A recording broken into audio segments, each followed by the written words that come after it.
Good evening, everybody, and welcome to Carving It Up Live right here on almost at Facebook. Whoops. I knew I was going to slip up there.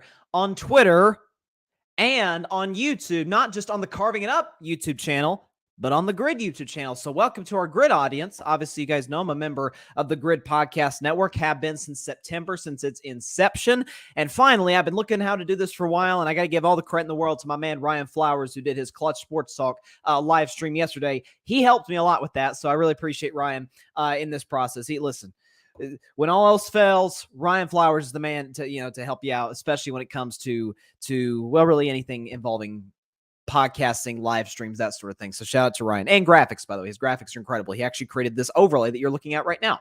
So shout out Ryan Flowers. But we do have a loaded show on tap for you guys tonight. Obviously, Lamar Jackson asking out of Baltimore took everybody by surprise. I wouldn't say myself necessarily. I feel like this was kind of impending for a while. He said he asked out of Baltimore on March 2nd. I'll get to that. The Mavericks without Kyrie Irving. The Mavericks with Kyrie Irving. This is now 3 straight teams that Kyrie Irving has wrecked.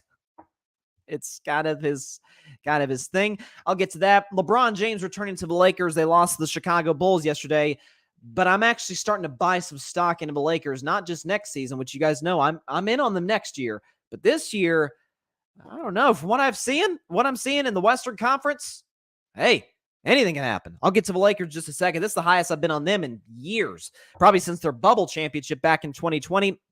I'll talk about the end of the San Diego State and Creighton game. A lot of people are kind of up in arms about that. The Elite Eight game, San Diego State Aztecs won to advance to the next round. What I think is interesting is how many people are getting really, really mad about the whole situation, about the foul that was called at the end. I'll get to that later in the show. I don't think it's near as big of a deal as people think. Sorry to all the Creighton fans out there. And at the end of the show, my Golden State Warriors lost last night to the Minnesota Timberwolves. Despite that, I think it's absolutely no reason to panic. I will explain why at the end of today's show. We do have a lot of sports to talk about today. There's no question about that. I'm looking forward to getting into all that. That's why you tune into the show every Monday, Thursday, and Friday, and I love you all for it. But I find myself sitting here in the exact same place, talking about the exact same problem that we have in America that I talked about, if I'm not mistaken, it was May the 26th, I believe, of 2022 that I talked about this on Carving It Up. We had a mass shooting today at another school. Hits different because it happens to be in the state that I'm from, the state that I live in, Tennessee. Nashville Christian School, the Covenant School is what it is called. 3 kids dead, as well as far as we know right now, 3 adults at the school. How do I even get into this? Because you hear takes on Twitter, you hear it on social media, and otherwise. Here's what I'll say. This is obviously an epidemic that's been going on in this country for quite some time, as we are all aware of. We can all, heck, I certainly can remember where I was when I heard about Parkland, when I heard years and years ago about Sandy Hook in Newtown, Connecticut. You think about Las Vegas. Think about Uvalde last year. You think about Buffalo last year. El Paso a few years ago, and El Paso last year. A 4th of July celebration, if I'm not mistaken, in Chicago last year. It's become all too familiar and all too normal in America. It hits different. I am not from the Nashville area, but it's not too far of a drive away from where I'm at. Not only does it hit different because it's the state I'm from, it partly hits different because of the age range that I'm in. I'm 19 years old. I am in college. I'm a freshman. And it wasn't too long ago that I attended high school. Before that, middle school and elementary school and preschool. and the school happens to be for pre-K through the 6th grade. And you're reading reports that at, I believe, a church in Nashville, you've got families and you've got, the reuniting between the families of the students going on there. And you can't help but think about two things. Number one, the families that are worried sick about their kids, whether or not they're going to see them when they get off that bus. And then, as we know right now, again, 3 children are dead. You think about the families who are not going to see their kid get off a bus, car, etc. You think about the families of the adults lost, how they're not going to get to see their loved one again. Here's what I'd like to say. You guys know I don't divulge into politics in the show, although I did do a 10-part series last year. Shout out to my man Isaac Lawson, did a series with him about the U.S. presidents. I'm very plugged into politics. I just, more times not, unless it's extremely warranted, I choose not to discuss that in my show. As far as I went on carving it up, is I've said that I'm a political independent who leans left on some issues, leans right on others. As a matter of fact, I believe a lot of people in America do. And I do my best to hold both parties accountable because I think that's what we all ought to do as Americans. Hold the Democrats, hold the Democrats and the Republicans accountable for their actions. But it's hard when you think about how we get so outraged in this country about things that do not mean anything. We get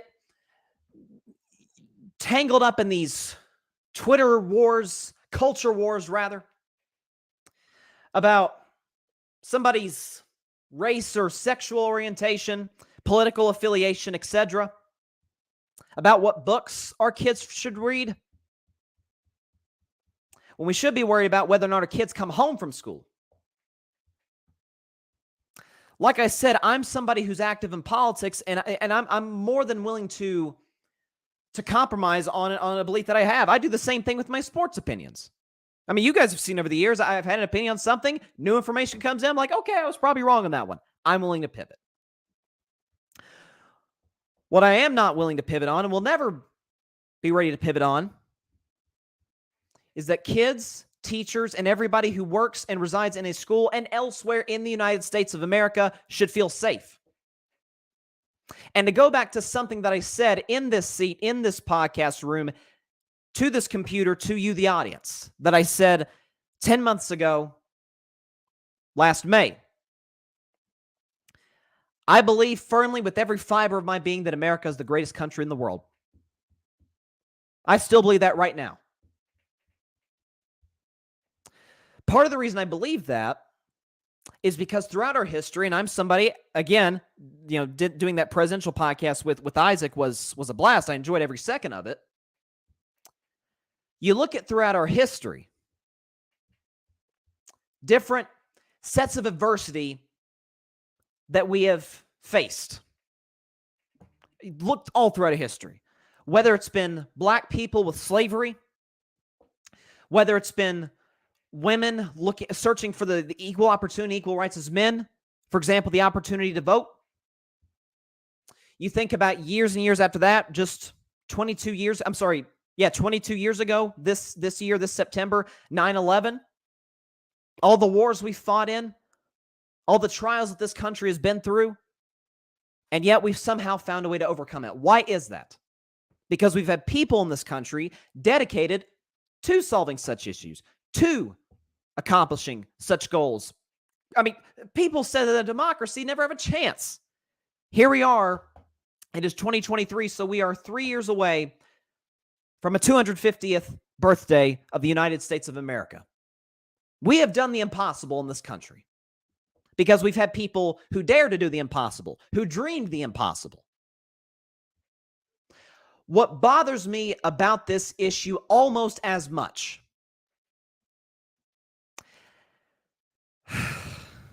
as kids getting murdered, getting an education, is the fact that those in power in Washington, who we voted for to put there, aren't even making an effort to fix this problem. I'm not going to lump everybody in the same basket because I do believe there are some well-meaning people who are trying to solve this epidemic, this tragic problem that we have in our country. Why is it that all of these issues that we have in America throughout our history, we're willing to put in every resource imaginable? World War II comes to mind. How even the most average citizen, so to speak, contributed in some way to the winning effort, to the war effort. But in this one, we'd rather fight. We'd rather call the opposition names, the other side. We'd rather talk about certain things that don't mean anything. As we are now 86 days into 2023, and this was the 129th mass shooting. My question is, at what point is this not going to be okay? Because with all due respect to those in Washington and to those who oppose any kind of change of any kind, I would say two things. First of all, obviously the system that's in place now is not working. That's inarguable. And the second thing that I would say is that, with all due respect to the majority, that I'm sure there were some in there that experienced, maybe I wouldn't not saying experienced something similar to it in that they were present, but part of a generation that is impacted by gun violence. The vast majority of those in power and those who are opposing any type of change whatsoever never had to worry about losing their life in school. Nowadays, it's as if you're a student looking to get an education, if you're a teacher looking to give said education to said students, faculty, staff, etc., you're at risk every time you go into a school. We can talk about rights all we want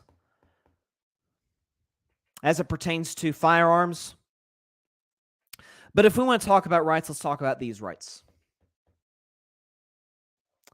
Every single human being that goes into a school, student, teacher, faculty, staff, etc., has the right to come home safe. There is nothing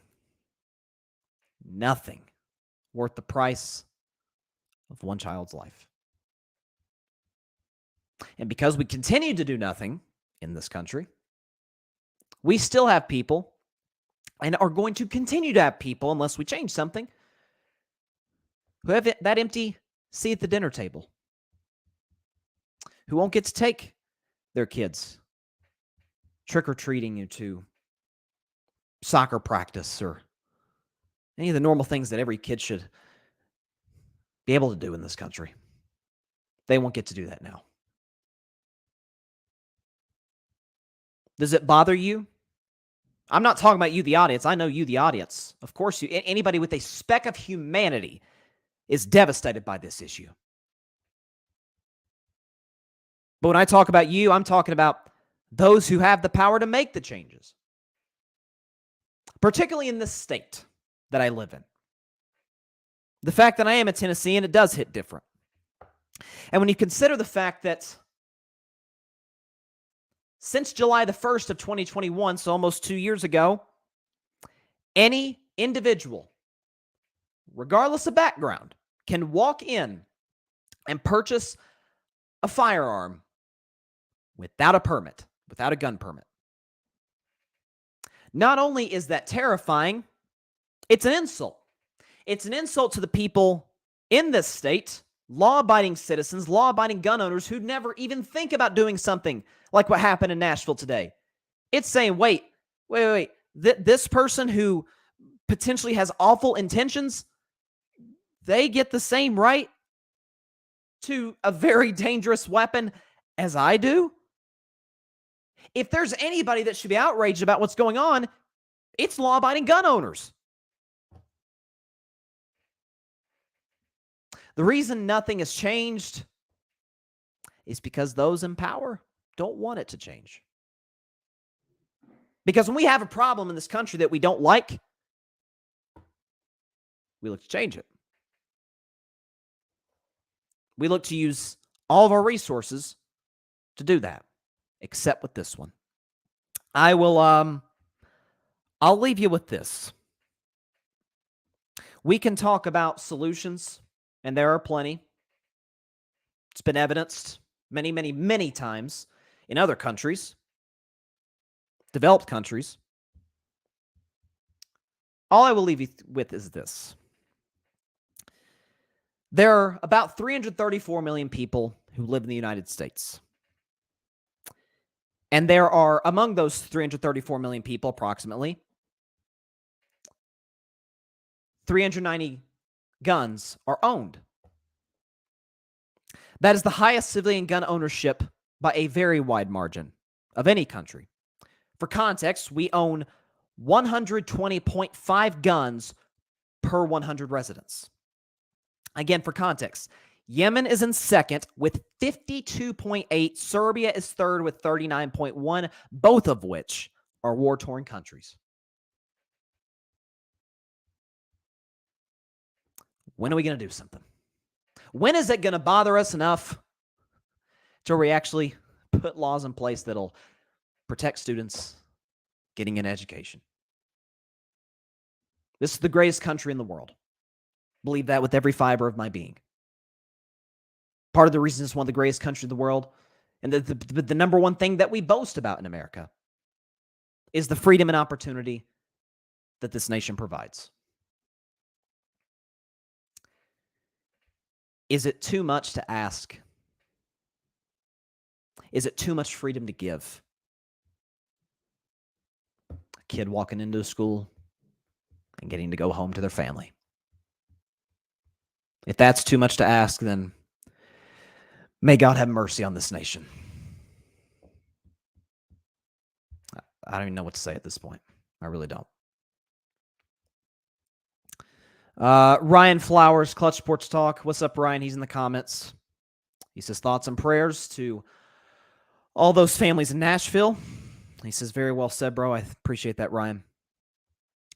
Barry Grant Jr., the Olive and Podcast. What's up, Barry? He says, we constantly get gaslit, but the bottom line is money, power, and the insatiable urge to keep both.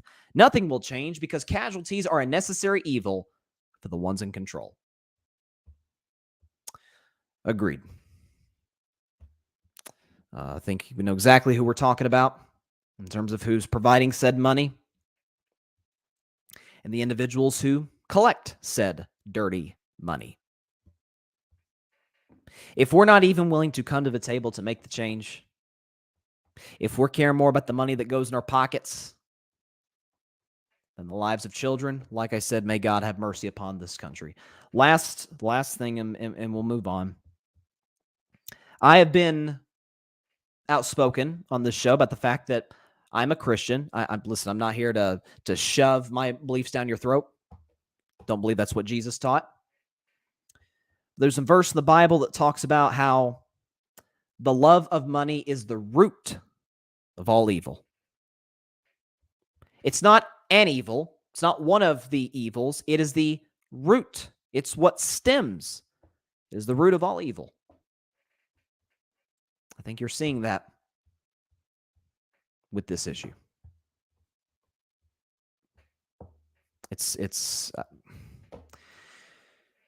There's not that many things. I try to be a pretty even-keeled guy on the show, because at the end of the day, I'm talking about sports. It's in the scheme of life, it's not all that important, especially compared to this.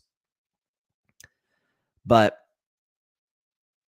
this makes me mad beyond words. Sports PSP Parnell. What's up, Parnell? Here at the Grid. He says, hearts and prayers go to the people in Nashville. Yep. It's all we can do as citizens is pray, but we can also do is put pressure on our elected government officials to where if they don't change something, okay, we'll vote your behinds out of office.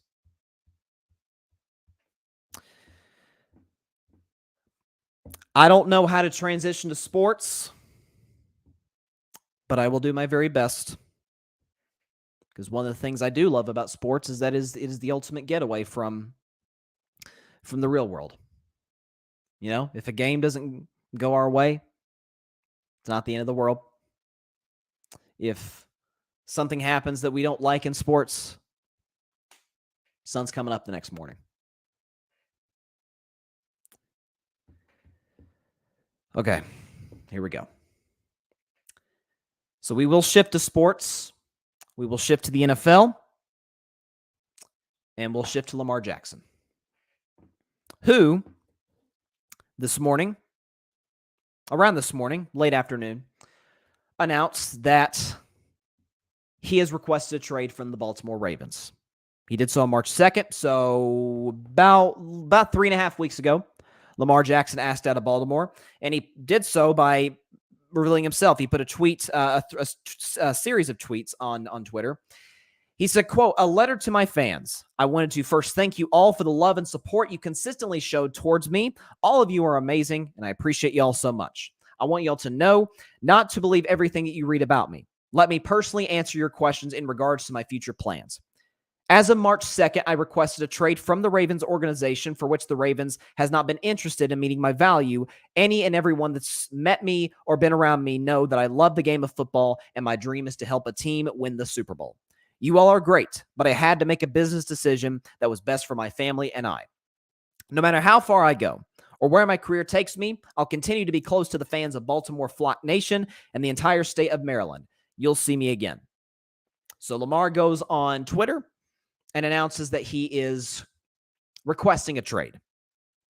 So we'll see how this continues to play out. I did like a quick reaction video on social media, on Instagram, and sort of my takeaway was, is it possible?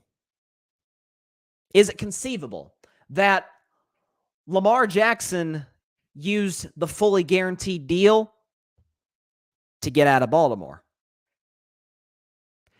Because remember this.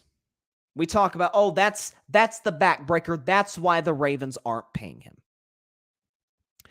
Remember that Deshaun Watson got paid last year after that trade for the Cleveland Browns. Obviously, biggest fully guaranteed deal in NFL history, and Lamar's like, okay, I want more than that. At least that's what the reports say. And again, Lamar Jackson did say in the tweet, don't read everything that is said about me. The Baltimore Ravens could have paid Lamar Jackson after 2020, in which, by the way, he led them to the playoffs for the third straight year and for the first time in his career, won a playoff game. Injuries weren't a concern. He was improving as a passer. He was just a year removed from a league MVP, a unanimous MVP at that. There was no Deshaun Watson fully guaranteed deal in place, and the Ravens didn't pay Lamar after the 2020 season. They had the opportunity. Deshaun Watson was traded about mid to late March. Ravens could have paid Lamar then. They exercised his fifth-year option, but they could have paid him then. It's now that the Deshaun Watson deal comes into play. Lamar Jackson reportedly asks for the Deshaun Watson contract and more than that in guaranteed money. And that's been the talking point. My question is, what was the holdup after 2020 and after 2021 for Lamar Jackson and the Baltimore Ravens? I've said on this show, I said when I came back a couple of weeks ago, that I do think Lamar not having an agent complicates matters because of the fact that if Lamar had an agent, the Ravens front office would be more wary about criticizing Lamar. Because if they attack this agent's client, then a good chance that if there's a big-time free agent or somebody that, you know, is potentially wants to go to Baltimore, the agent could be like, yeah, but they kind of lowballed us. Like, I don't think you want to go to the Ravens. Baltimore, nor any smart NFL organization wants to do that. But need I remind you, DeAndre Hopkins didn't have an agent. He got paid by Arizona. Laremy Tunsil did not have an agent. He's now the highest paid tackle in the sport. Again, I say about Lamar Jackson, And I always say there's 3 quarterbacks in the NFL that I genuinely don't get the criticism. Again, if we're trying to hold them to the standard of a Mahomes, a Burrow, a Lawrence, an Allen, they're not going to meet it because they're not as good. Dak, Carr, Lamar Jackson. They're absolute top 10 quarterbacks in the NFL. They've had to overcome a lot in terms of what's been put around them, or in the case of Dak and Carr, what's been going on upstairs in the organization. Lamar, that's not the case, but his best receiver was a tight end, and Mark Andrews is good, but you take Mark Andrews out of the game, now all of a sudden, who do you worry about for the Baltimore Ravens? You say, well, no free agent wants to come there. Then trade for one. Okay, DeAndre Hopkins is on the market. There's been plenty of other wide receivers in years past on the market. They never went after him. They never drafted a wide receiver high outside of Hollywood Brown. So this feels to me like Lamar Jackson was using the contract, the fully guaranteed deal, as an opportunity to force his way out of Baltimore because he got frustrated after a while. Like, okay, if you guys still aren't paying me 2 years later, I'm out. For the record, this is what I said Dak should have done in 2021. I think he made a mistake. That's neither here nor there. So now the question is, who are the suitors? And it's funny, I actually got a comment here from my man, Parnell. He says 4 teams he should play out: Washington, New York Jets, Miami Dolphins, Atlanta Falcons. I think all of which are in play. I would say the Jets are the least likely. The only reason I say that is because they are going out of their way to please Aaron Rodgers. Again, that deal still isn't finalized. Shocker, it's Aaron Rodgers. But they've got Nathaniel Hackett. They brought in Alan Lazard. They're rumored to possibly go get Randall Cobb and Odell Beckham Jr. Like this, they're not going to bring in those guys to land Lamar Jackson. So I think the Jets are out of it.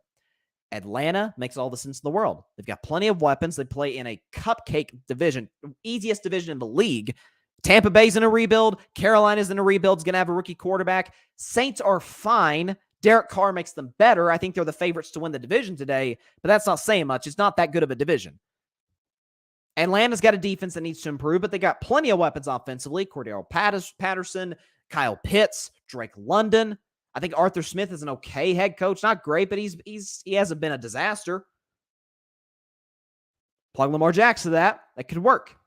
Miami, I think, makes all the sense in the world, but I think that they seem like the organization, they are going to refuse that they were to admit that they were wrong on Tua, just like the Bears did with Mitch Trubisky. And you're going to see this thing play out for at least the next year. Washington Commanders, by the way, Parnell's a Commanders fan. Check out his podcast, Commanders Demand, on the Grid. Maybe, especially with new ownership coming into play, I think that's an option. But can I tell you what makes the most sense? And I thought about this, and with this new report, seems like it's almost meant to be the New England Patriots.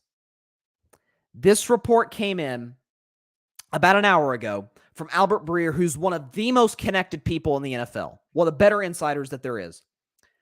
Albert Breer reported that Robert Kraft, owner of the Patriots, said that Meek Mill, the rapper, shout out Meek Mill, texted Lamar Jackson, Meek Mill texted Robert Kraft that Lamar Jackson wanted to come to the Patriots. Kraft said that, quote, it would be Bill Belichick's decision.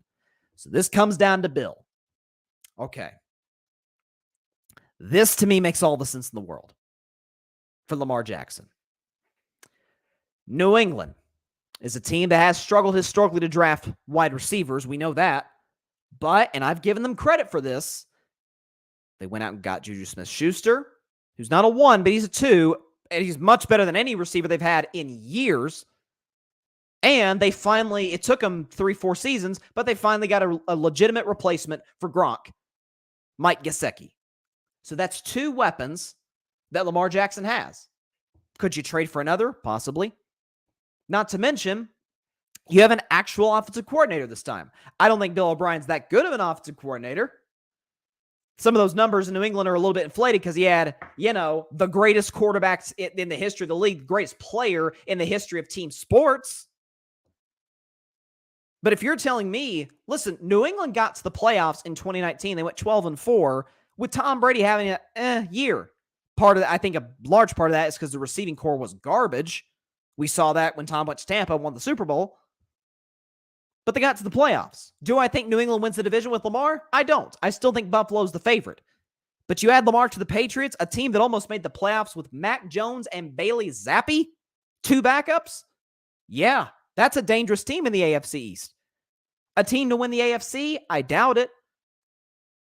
But Lamar Jackson is the type of guy that ain't Bill Belichick loves. Belichick's a guy, he's very much we talk about do your job and all the cliches that have come with the Patriots over the past 2.5 decades. That's Lamar Jackson. He's one of the hardest workers of the league. He's dedicated to his craft. You could tell this notion that Lamar hasn't improved that much as a passer is nonsense. Look at all of the numbers. They say he's one of the best pocket passers in the NFL. We know he's a playmaker with his legs. He's got a solid arm. He's accurate. He's an excellent leader. Much better leader than Mac Jones is, for that matter. He's everything the Patriots need. So I think Lamar to New England makes all the sense in the world. Does Miami make more sense? Probably, but I don't think they're going to move off Tua because they're stubborn and they don't want to admit they're wrong. New England's been dying for a replacement to Tom Brady. They tried Cam. That didn't work. They tried Mac. It hasn't worked. Bailey Zappi was nice there for a while, and I like that Bailey Zappi. I think he's better than Mac, but he's still a backup quarterback because I think Mac's a backup quarterback. That's the guy. You push all your chips in the middle of the table to get that guy because good chance you're not going to get a chance, at least with Bill Belichick at head coach, because how much longer has he got? Another 2-3 years maybe? He's trying to pass George Halas for the most wins ever by a head coach. You're never going to get a better opportunity than this. So I think it's interesting. I think the fit works. As for Baltimore, listen. In their existence, which is 30 years more or less, they're an organization that has proven to be well run. They won a Super Bowl, Trent Dilfer. Now, albeit they had the greatest defense to me in league history, the 2000 Ravens, which they did 30 for 30 on, which was incredible. You have Joe Flacco, who put together one of the greater postseason runs we've ever seen in 2013. Pulled that off, and they've been successful with Lamar Jackson. Could they potentially trade with the team? Look to, I know my man Ryan Flowers suggested this, like a Houston with the number 2 pick, an Atlanta. Again, Atlanta makes sense. Atlanta has a high pick. I think they're at number 5, if I'm not mistaken. Trade with Atlanta, get the 5th pick. They get Lamar Jackson. You get the 5th pick to take a quarterback. That could be a win-win for both sides as well. But here's what I do know for a fact. Lamar has played his last game as a Raven. This is going to be a tug of war, just like the contract negotiations were. Lamar didn't blink during the contract negotiations. I have a hard time believing he'll blink during the trade process, or at least his trade demand/request. And at some point or another, the Ravens are going to have to make it happen. They can't lose him for nothing. So it's going to be interesting to see the next few weeks and months play out for one Lamar Jackson. But I don't know. It never felt right from the beginning of last season when Lamar was talking about, he's not going to negotiate with the Ravens once the season starts. And then he's having a great year, gets hurt. The Ravens offense sputters without him. I don't know. Again, I said the same thing to the Ravens that I said for the Cowboys when they took 2 years too long to pay Dak Prescott. I kept saying, guys, the market for quarterbacks is just going up. Burrow's going to get paid. Herbert's going to get paid. Hurts is going to get paid. The market's just going to keep going up. Pay them while you can now, because a year from now, 2 years from now, it's going to look like a bargain. I mean, people lost their you-know-whats. Lost it about Dak Prescott getting the deal he got. He's like the 8th or 9th highest paid quarterback in the NFL. That's about what he is. He's the 8th or 9th best quarterback. It all shakes out. The bargain of the league, though, is Patrick Mahomes, by the way. Let's see. Barry says, but here's the funny part. They're still talking after his hissy fit. Ravens won't be bullied into a bad contract. Again, I don't think Lamar is asking for this contract. First of all, he said he's not.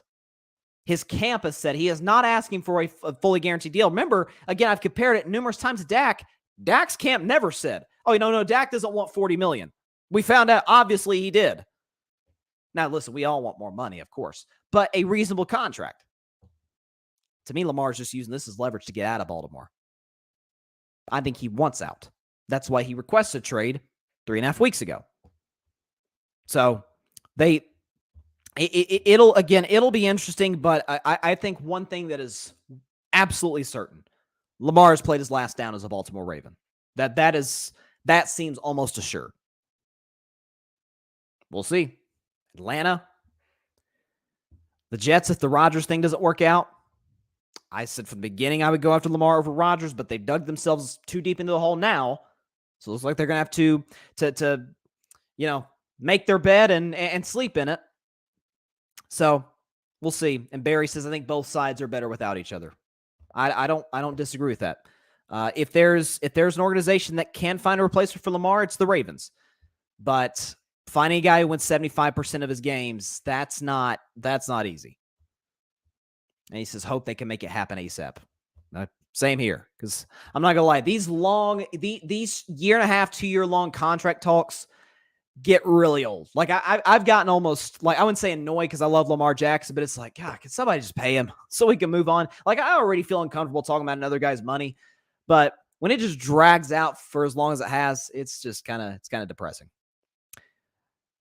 I do want to move on to the Dallas Mavericks.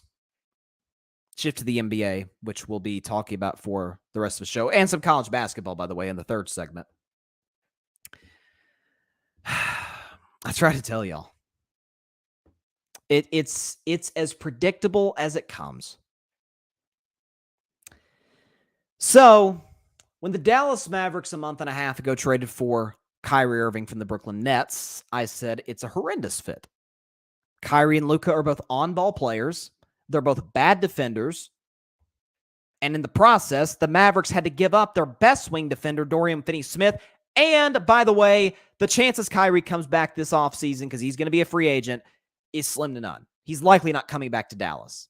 So Dallas gave up a ton of assets for a guy who's going to be there for 2 months and is a horrendous fit in the locker room and on the court with their best player. And as we sit here today, you look at the Western Conference standings, and while jumbled up, and while, yes, we got 13 days left and a lot of things can change as jumbled up as the West is, the Mavericks are the 11th seed. If the season ended today, they would not be in the play-in tournament. The Dallas Mavericks, who made the Western Conference Finals last year and who have, in my mind, the third best player in the NBA, would not even make the play-in tournament. For the record, Dallas was not all that good before Kyrie. They were not a team that was tearing up the West. But they certainly had a shot. Luka Doncic, the only guy with comparable playoff statistics to his is Michael Jordan. I believe only Michael Jordan averages more points per game in the postseason than Luka. Luka averages something like 32.8. He was awesome in his first playoff run against the Clippers in 2020. He was even better in 2021 against the Clippers. And in 2022, he took off. He was incredible against the Jazz, out of this world against the Suns. And he struggled against Golden State, but a lot of people do. So that's not a knock. Yeah, Kyrie Irving. And how many times do I have to go through this? It's Russell Westbrook all over again. Every single team that Kyrie joins instantly gets worse the second he arrives in town. Boston gets hurt his first year with the Celtics. They get to the Eastern Conference Finals without him. They get to a Game 7 of the Eastern Conference Finals without him. 2019, he comes back, and they get blown off the court in the second round by Milwaukee. So he leaves. He goes to Brooklyn. Nets had a better record without him than with him in 2020. 2020 through 21, Kyrie took 2 weeks off because he was mad about what happened at the Capitol on January 6th, as anybody with half a brain was, but we still had to go to work. Kyrie did not. Kyrie just disappeared. It turned out we actually found pictures of him in a strip club. That's neither here nor there. It's his personal business.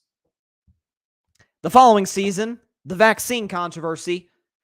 The Nets got swept in the first round. This season, the Nets, they've been right in the thick of the East. Lost Kyrie and KD for that matter. They're fine. I mean, Brooklyn's probably going to be in the playoffs in all likelihood. Mikal Bridges is playing well. It's some good players over there.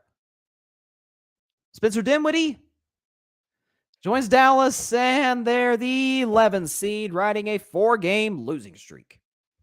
So much to the point where Luka Doncic said he has lost his joy playing basketball. And that's saying a lot coming from Luka, who, when he's hot, man, it's like Steph Curry almost. He's just grinning, he's smiling. He's literally laughing at his opponents. He's having such a jolly good time. Luka looks miserable and vocalized as much. Kyrie is one of the most talented basketball players that we've seen, certainly at the guard position. I still maintain he's got the greatest handle I've ever seen in my life. With all due respect to Steph Curry, Allen Iverson, Jamal Crawford, whoever you want to throw out there. Ain't nobody can handle the basketball like Kyrie Irving. I can tell you that much. Kyrie Irving is a 50-40-90 guy. He just did that 2 years ago. Shoot the basketball with incredible efficiency, especially for a guy his size. He's not a winning basketball player. The Cavs still made a finals without him. The Celtics were better without him. The Nets are finally functional without him. And the Mavs next year, rest assured, Dallas fans, will be better without Kyrie Irving. I don't know how much more evidence that you can possibly need. Everywhere he joins, instantly gets worse. He's not a good fit on the court. He's a horrendous fit in the locker room. And he is constantly playing the victim, unlike any athlete that I've seen. Talk about, everybody's going after me and whatnot, and talking about how the Mavs fans are out of line for booing him. Listen, I'm not a big fan of booing. I think it's a little immature, but letting that get to your head, it's like, dude, you're in year 12 in the NBA. You've won a championship with LeBron. He still hasn't learned.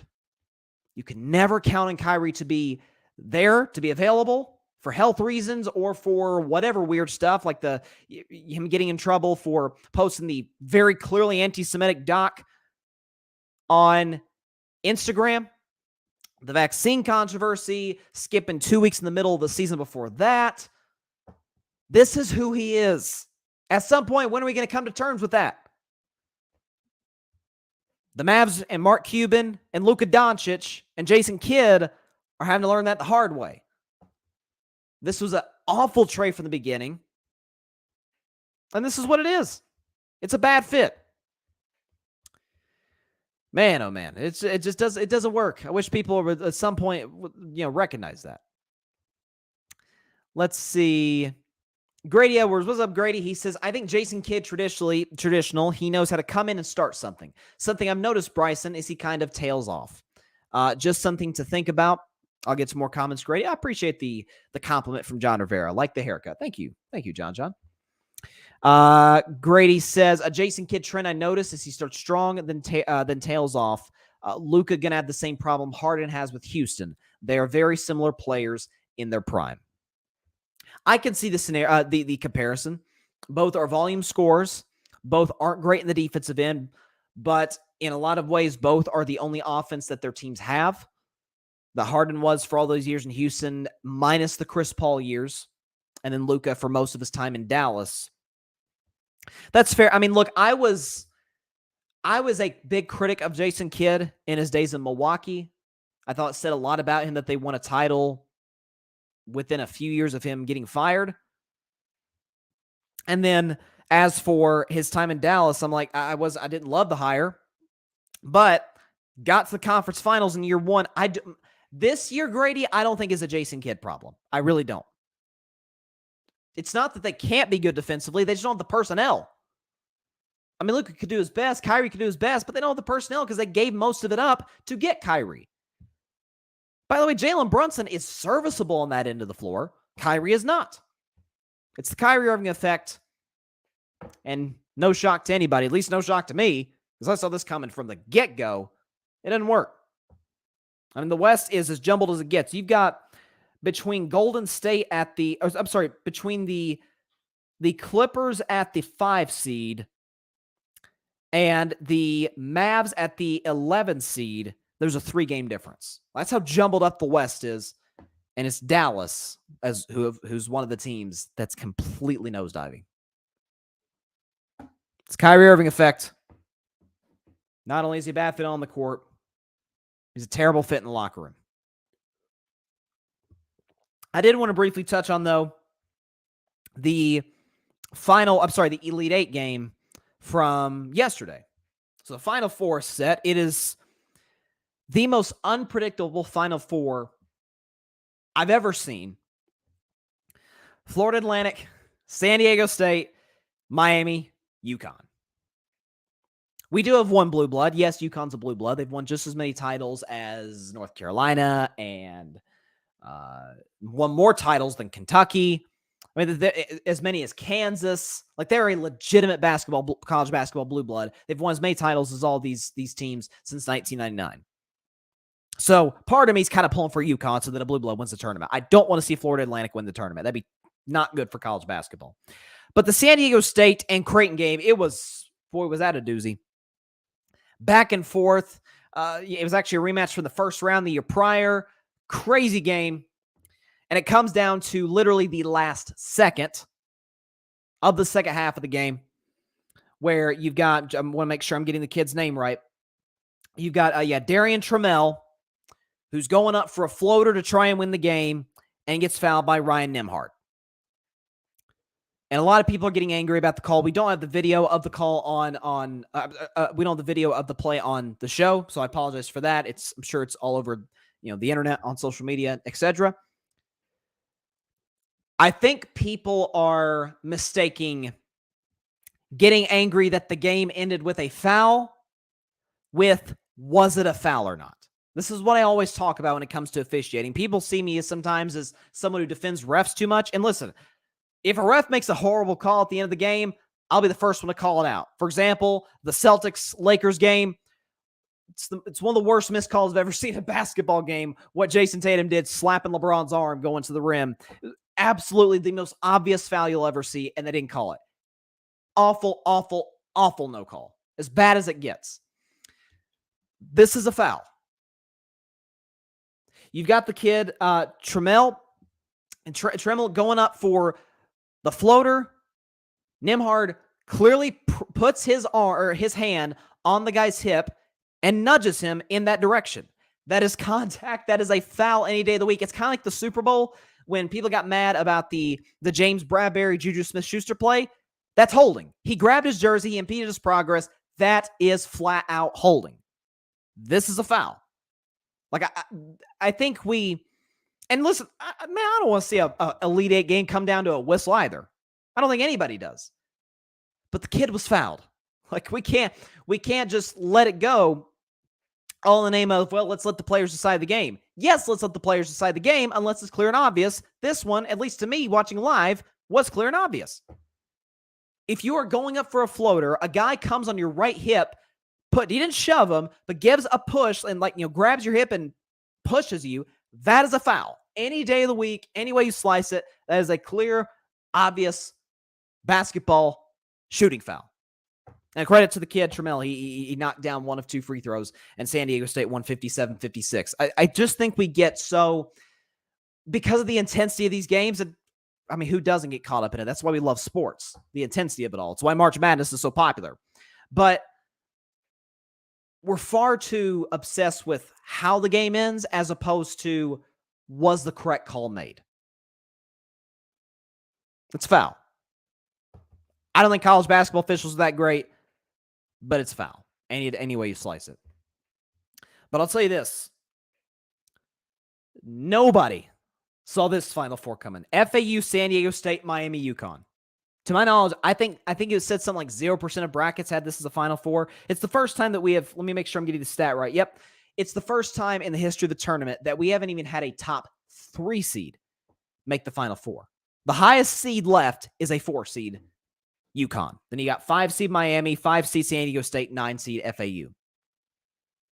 Again, the games are on Saturday. By the way, the women's Final Four, I'm looking forward to watching that. Maryland, South Carolina. I got South Carolina, absolutely. And then, let's see, am I getting this right? Hold on. I'm sorry, that's not the Final Four. It's the Elite Eight. What am I doing? Yeah, I do have South Carolina win the whole the whole thing, though. I did have them in my bracket. But can I just say this about Iowa's Caitlin Clark? She's pretty good. Last night against Louisville, Caitlin Clark dropped 41, 12, and 10. It's the first 30-point triple-double in the history of the women's tournament. It's the first 40-point triple-double in the history of the women's tournament. 11 for 19 for the field, 8 for 14 from 3, averaged 27 a game in the regular season. She is literally women's basketball's version of Steph Curry. She can literally pull up from anywhere. Just a couple steps in half court, she can let it go. Like, again, you got to defend her like you defend Steph, like you got to defend Damian Lillard. All the great shooters. All the great distance shooters. You got to press up on them. Caitlin Clark, I think Paige Beckers, who unfortunately was not healthy this year, UConn got knocked out recently in the tournament.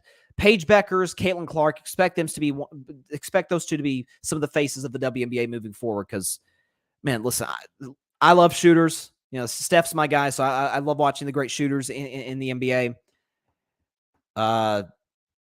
Listen, she's going to do some damage to the WNBA. I'll just say that. 41, 12, and 10 in a tournament game is incredible. Hats off to Caitlin Clark and to the Iowa Hawkeyes. Although I do still have South Carolina winning it all. I got them winning it all again. All right, moving back to the NBA for a moment. I want to talk a little bit about the Lakers. So they lost yesterday to the Chicago Bulls, 118 to 108. LeBron came back. Actually, LeBron came out the bench in this game, first game since injury when they played the Dallas Mavericks a few weeks back. It's actually the second time LeBron has ever come off the bench in his career. The first time, I think, since December of 2007, if I read correctly. But the Lakers lost to the Bulls. Bulls are fighting for a play-in spot in the East. But people are kind of downing the Lakers, like, oh, they lost LeBron coming back, yada, yada, yada. And Anthony Davis, shocker, didn't play all that well. Or play below his standard, rather. I got to admit to y'all, I loved all of the trades the Lakers made a month and a half ago. Like, almost every single one. The Mo Bamba one was a little weird, but every other one outside of that, I thought made all the sense in the world. Jared Vanderbilt works. D'Angelo Russell's a shot creator. Is obviously a better shooter than Russell Westbrook and ball handler. You think about guys, they bring in Rui Hachimura. I thought great wing defender, could space the floor, can knock down an open three. These are all good fits with LeBron and AD. But I thought, it's a little too late. I don't see them winning more than maybe a series in the West. Given how the seeding's gone, I don't think they can win 3 straight series to get to the finals with them being the road team in all 3, or at least not having home court advantage to start all 3. I got to admit to y'all, I think the Lakers are a threat to win the West. I really do. The question is Anthony Davis, but the common thread, the common theme for AD is usually if he's in kind of a slump, which he was last week.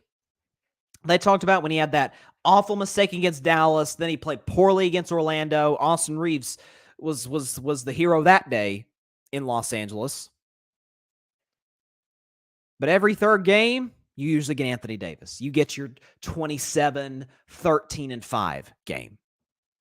If you can get that every third game, LeBron gives you 25, 9 assists, good, not great, because LeBron is near 20, but good defense. And with all the young legs that they have around them, I don't know, if you're the Denver Nuggets, are you looking forward to playing the Lakers? Is that a team? Because the West is so weird. Because this could be the first time maybe in playoff history where we maybe like all the lower seeds in the first round as opposed to higher seeds. Because the higher seeds are Denver, Memphis, Sacramento, and then it'll either be Phoenix or the Clippers, depending on who gets that 4th spot. There's a half game difference, so we'll see in the next 13 days. And then the lower seeds will either be Clippers or Suns, Warriors, likely the Lakers, and then either the Clippers, OKC, New Orleans maybe, all of which, by the way, I'll talk about Warriors, Timberwolves in just a second, all of which are very dangerous teams in the West. Out of those teams, if you're Denver, let's take Golden State and Phoenix and the Clippers out of it. Because I think all of them would beat Denver in the first round. Maybe not the Clippers. The Phoenix and Golden State would. Out of Minnesota, New Orleans, Lakers, OKC. Who, if you're a Nuggets fan, who do you want to play the least? And I'll tell you, if I'm a Nuggets fan, I don't want any parts of these Lakers.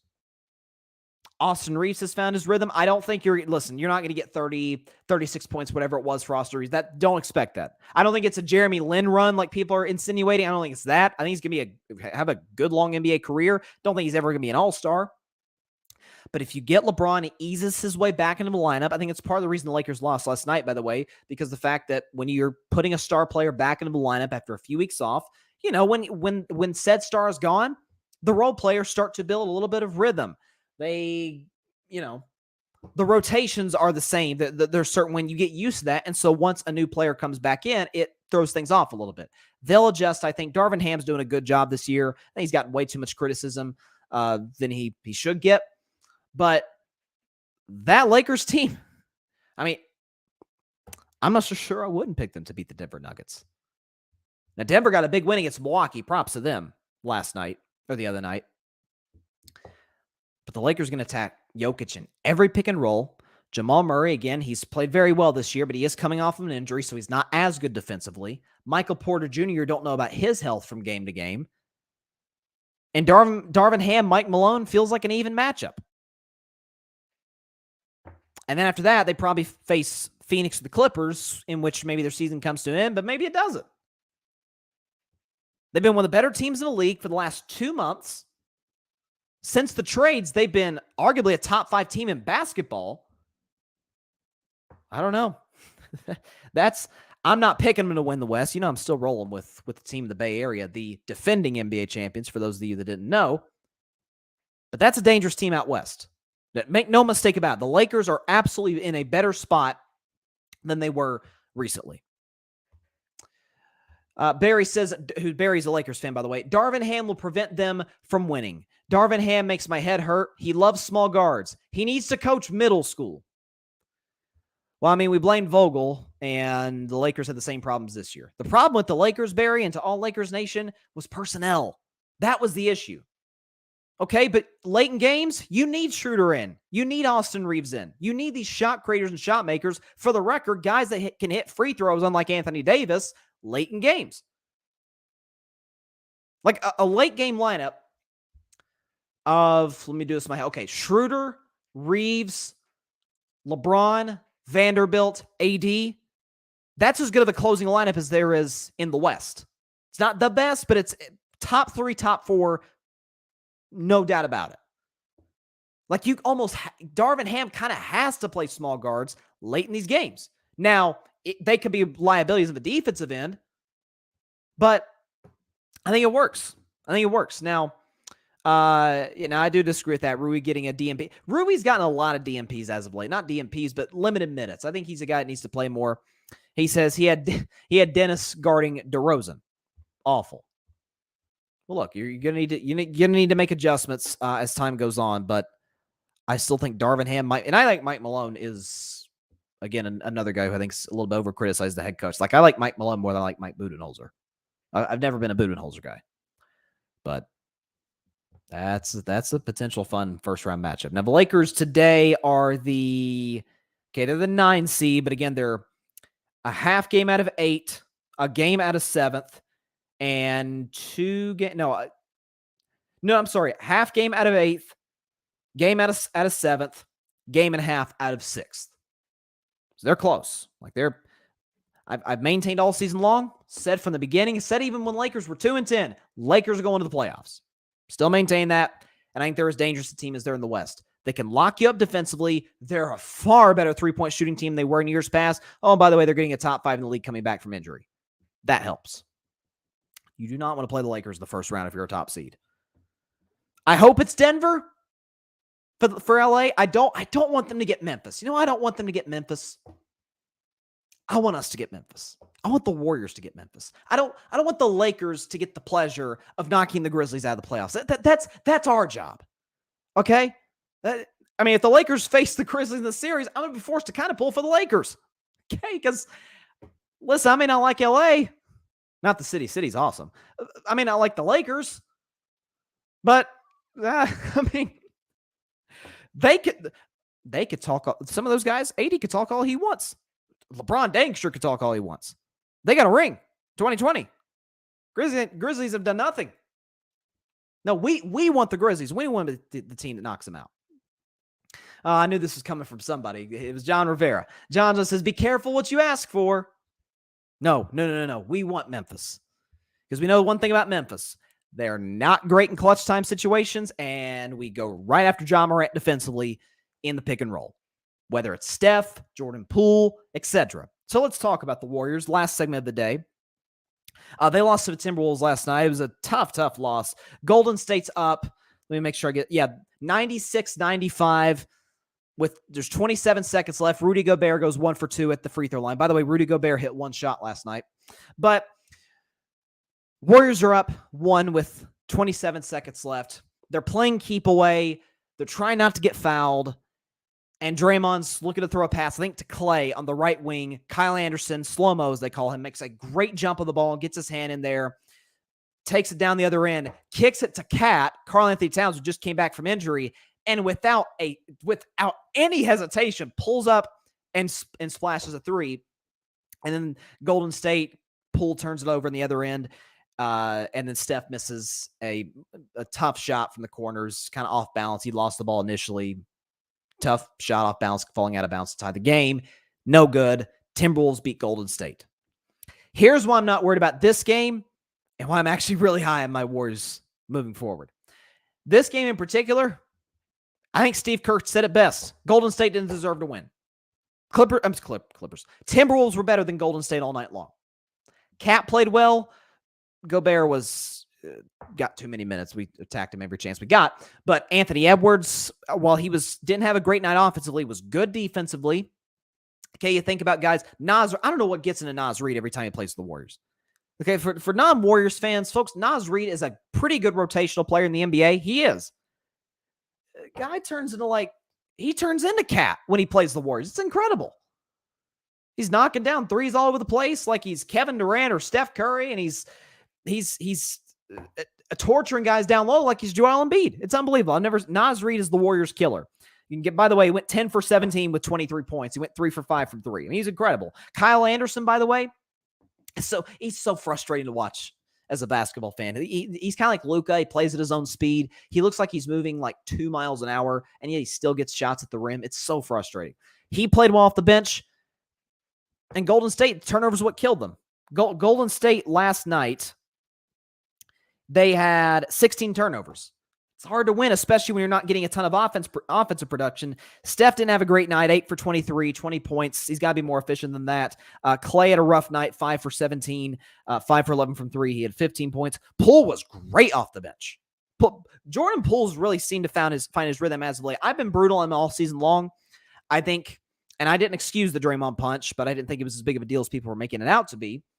But you notice Draymond numerous times this season, absent the punch, has gotten frustrated with Poole. Steph's gotten visibly frustrated. I can think of twice off the top of my head. One so much so, he got tossed out of a game. He got so mad at Jordan Poole. Steve Kerr's gotten mad at him during games because he started to do too much of the basketball. He's playing outside of himself. Now, he's shooting with confidence. He's not trying to do too much of the basketball. He's playing at his own speed, playing within the offense. He's been outstanding. Over the last 4 games against Dallas, he was the leading scorer for the Warriors against Philadelphia when they beat Joel Embiid the other night. That's why I have confidence in the Warriors moving forward. I still maintain this team cannot win the finals without Andrew Wiggins. That's a wing defender who gives them 20 points a game. That is invaluable in the NBA. Matter of fact, that is the NBA. Guys who can knock down threes, get their own shot, whether it be in the mid-range, get to the paint, and can give the other team's best wing offensive player all he can handle. That's Andrew Wiggins in a nutshell. Golden State can win the Western Conference without Wiggs. I have a hard time. I definitely don't see them beating Milwaukee without Wiggins at all, with as many good wing players as they have. I have a hard time seeing them beating Boston, although I think it can be done. And Philadelphia, with James Harden back, that seems tough, although I don't think Philadelphia is going to get to the finals because I don't trust Harden, and I don't trust Embiid to stay healthy. But Steph's playing well. It's Steph Curry. He's the best player in the world. Of course he is. Klay Thompson, again, since the new calendar year hit, has played like his all-star self. Has played as good at basketball as he's played in his career by the numbers. DiVincenzo's been a good fit off the bench and in the starting lineup. Looney's doing his thing, had the best season of his career. Draymond's been great on both ends. He had a rough game last night, but again, just about every Warrior not named Jordan Poole did. Golden State's fine. They fixed the road woes by beating Houston, albeit not very good. But then Dallas, in what was a big game in the Western Conference in terms of the standings, why should I not believe that Golden State's going to win the West? Denver's never gotten to a finals. They got into a Western Conference finals, and they got blown off the court by the Lakers in 2020. Memphis give anything to be Golden State. I made my feelings about Memphis very clear. No. Sacramento, I think, is really good. Mike Brown's the runaway coach of the year. They're 25th in defense. They can't guard anybody. Clippers, without Paul George, and I still think the Westbrook thing is going to bite them in the butt as time goes on. Phoenix is absolutely a threat, but is KD healthy? That's the question for them. I think he comes back in a couple of days, so that should be interesting. He's the greatest plug-and-play player I've ever seen in my life. But I just don't see anybody in the Western Conference that I say, oh, they're clearly better than Golden State in numerous areas, matchups, experience. I don't see it. Correct me if I'm wrong. I'm sorry, I don't see it.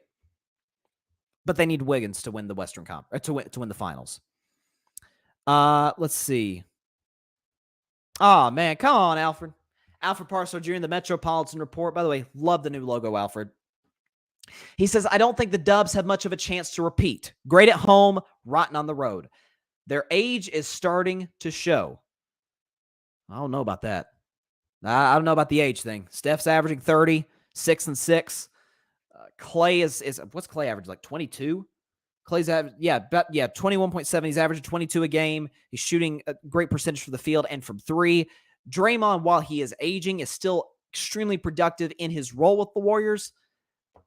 If whatever gets Golden State, I think it will be either Wiggins not being there, and again, we don't know if Wiggs comes back or not. That's still kind of up in the air as he deals with a personal family matter, and or if injuries get them. If injuries get Golden State, you got me. They can't win the West.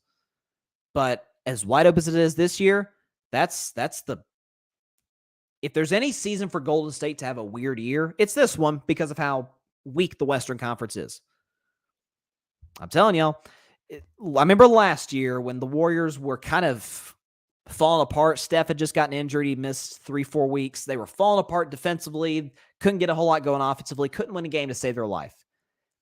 And then they won their last 5 games of the regular season, went into the playoffs hot, got Steph back, and the rest is history. They held the Larry O'Brien Trophy in June. Golden State started getting a roll. Again, Alfred mentions heartbreaker of a loss to the Wolves last night. Yes, agreed. But they didn't play well enough to win that game. And Minnesota, healthy, is a very good basketball team. Championship contender, no, but a tough out in the first round. We saw that with the Grizzlies giving all they could handle last year with Minnesota. Anthony Edwards is getting better. Cat's back. Now, Gobert's a horrible fit, but you got to bite the bullet on that one. I still don't know why Minnesota made that trade, but that's neither here nor there. I still maintain, if the Golden State Warriors are healthy, you can guarantee it, they will be in the NBA Finals. If Andrew Wiggins comes back, you can guarantee it, they will be your 2023 NBA champions. I called it last year. I'm calling it this year. It's a good year for the West to be weak because Golden State's playing good basketball at the right time. Want to go in the playoffs streaking, want to go in the playoffs healthy and playing good basketball, and that's what they're doing. Last night was a stinker, but last night is kind of an outlier given how they played in the last week or so. Okay, that is all the time we have for today's show. Appreciate everybody stopping by as always. Be sure to catch Carving It Up live on Thursday at 6 p.m. Eastern at 3 p.m. Pacific time on Twitter. We're not on Facebook anymore. Sorry for the Facebook audience, but you can catch on Twitter at Carving It Up Pod and on both the Carving It Up YouTube channel and the Grid YouTube channel. We're dual streaming now, which is exciting. Be sure to like, share, comment, and take 2 seconds out of your day. Hit that big red subscribe button. Helps the channel grow exponentially. And be sure to go subscribe to the Grid Network. That is GRYD, the Grid Podcast Network on YouTube. It is a network that I am a part of, have been since its founding, and very, very excited to see where it continues to build from here. You saw Alfred in the comments, the Metropolitan Report. He's putting some great stuff out there.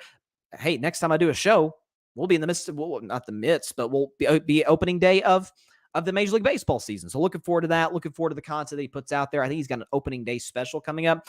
Talked to him this past Friday on the show. So definitely be sure to be on the lookout for his new stuff. Barry Grant Jr. is in the comments. All Even Podcast. New episodes out now on the Grid. Who else was in the comments part of the Grid? I think that was all of our Grid people in the comments. But yes, no, Parnell and Ryan. Shout out to Parnell, the Commanders Demand podcast on the Grid. Washington Commanders fan. Great stuff. Check out his content. Ryan Flowers just did a show yesterday, Clutch Sports Talk. Check his stuff out on the Grid Network. Patrick Brown, the Chaotic Sports Podcast, the Forum Podcast, which is a Lakers show. Check out his stuff. The Cowboys Can Fan Podcast. Okay. You got Alex, you got Anth, got Adam up there in Canada putting out some awesome content. Obviously, they're huge Cowboys fans. Love those guys. Got some good content coming your way. So this was a tough one. Start the show with. Hopefully the sports we were to talk about for the last 40 minutes-ish of the show, 40 to 50 minutes of the show, was able to get your mind off of what's going on right now in Nashville. And all I can do is leave you with this. Obviously, thoughts and prayers will be greatly appreciated by the families, no question about it. But it's about time we put pressure. Obviously, I'm not suggesting violence in any way, shape, or form. Don't want anybody to get any ideas with that. But it's time we put pressure on our elected officials to do something. Because if we don't, this just could keep happening as it's been happening for a very, very long time. Praying for all those involved in Nashville, those who lost their lives, their families, and praying for change. And not just praying for change because the Bible says faith without works is dead, but also hoping to enact change. We the people doing what we can, but simultaneously putting pressure on those in government to make change, to keep all of us safe. Because we could talk about the freedom with the Second Amendment and whatnot, but we also have the freedom and the right to life, liberty, and the pursuit of happiness. Have a great week, everybody. Please stay safe out there. Please be sure to take care of your physical as well as your mental health. God bless you all. Peace out. Thanks so much for watching the show on YouTube. Be sure to click that big red subscribe button and go check out the other clips and full shows of Carving It Up Live. Have a blessed day.